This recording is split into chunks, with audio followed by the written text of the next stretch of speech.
By the way, John Waters. I just want to say, have you done this with John Waters? Has he done this for you? John, Beyond Video. Come on, step up. You're a Baltimorean, I'm a Baltimorean. Do the gig.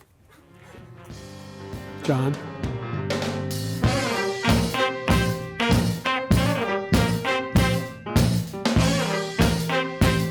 Hi, I'm David Simon. I am here at Beyond Video in Baltimore, probably the singular best video store in my city. I get to pick a few things out and talk about them and convince you to come here and enjoy film. This is television. This is all television right here. Get me away from this. You know, we're doing auteur stuff right now. Battleship Potemkin. Okay, 1 hour and 10 minutes. And this is a full course on editing film. This guy invented editing film. He invented the montage. He figured it all out the first time. And it still stands up. You watch this 10 times over and take notes, it's as good as going to film school. I swear to God. That's all. You do this and you read Truffaut Hitchcock, you're done. That's it. Oh, we know this one, right? Oh, we know this. Right? Fritz Lang, M. Peter Lorre? No? We don't know it? If you don't know it, get your ass in here. This is what you need to see. This is suspense. This is suspense. This is disturbing stuff. Everyone thinks they know what Kubrick I'm going to pick, but they're wrong. Paths of Glory. Whenever you see two authority figures in any part of the wire, if it's the two police commanders, if it's the two newspaper editors, you're looking at me having stolen Kubrick, the two French generals in this, George Macready and Adolphe Menjou. I basically, with a notepad and a pencil, went through this film and said, this is how you write about institutions. A lot of people mistake it for an anti-war film, but it's actually an anti-authority film. It's actually much more subtle than an anti-war film, and it's one of his best. When they re-released Humphrey Cobb's novel, on which it was based, they let me write the intro to it. And I've never been more proud of an essay. You can get the film, and then you can go buy the paperback book and read my intro. It's really quite well done. Thank you very much. All right. Perfect screenplay. There's not a word out of place in this screenplay. I'm not going to tell you anything more about it if you haven't seen it, because the reveal is perfect. Robert Towne, nobody's better. This is his best, along with maybe The Last Detail, also with Jack Nicholson. Oh, top 3 comedy. Basically, it's an argument between this, Animal House, Some Like It Hot. That's it. Those are the 3.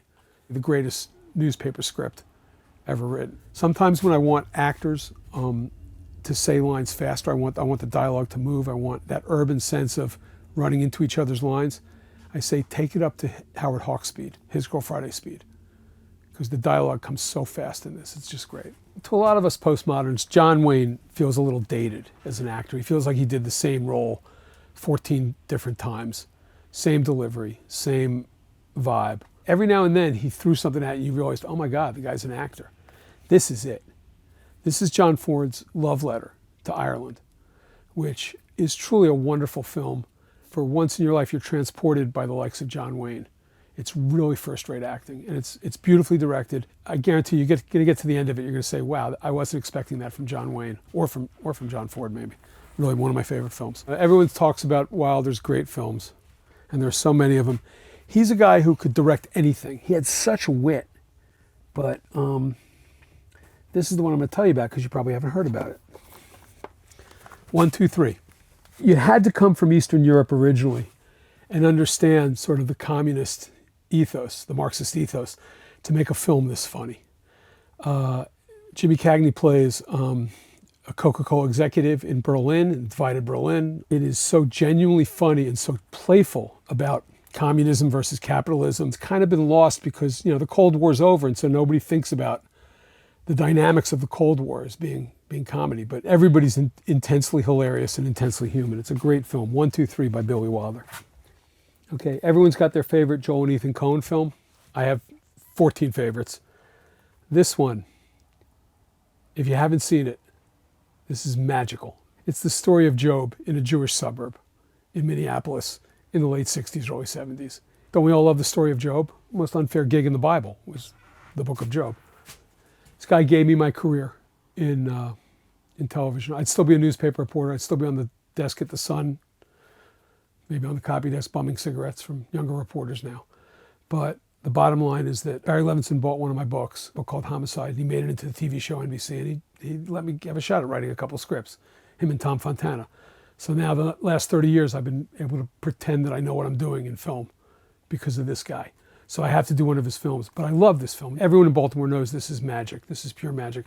Started a bunch of careers. One day I'm walking through Little Italy, and I'm going to get some ice cream. It was summer, and on that white wall of the parking lot across catty corner from Vaqueros, they're showing this movie.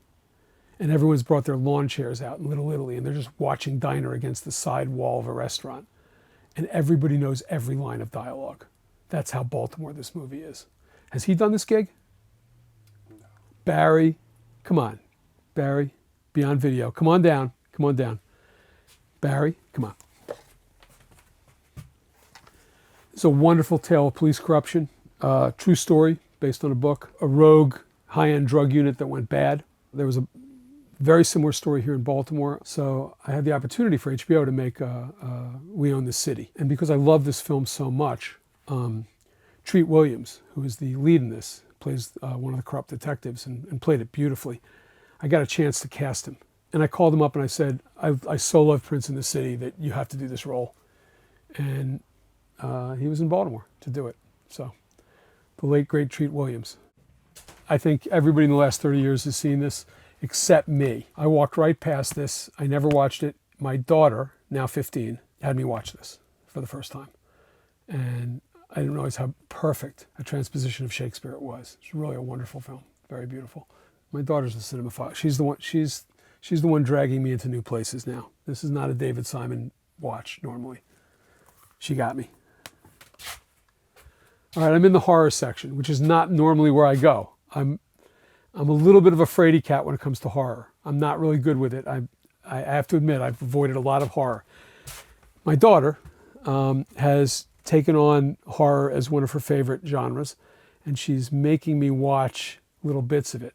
This film is actually quite good. I say it's a horror film. She says it's so not a horror. She said she thinks of it as merely a romance. Something bad happens in the first 3 minutes, and I almost quit right there.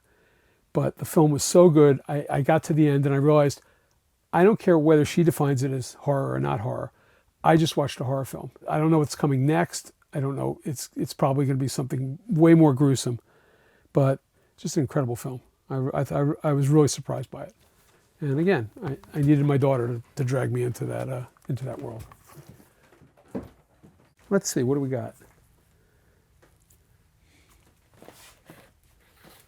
Overwrought, overhyped.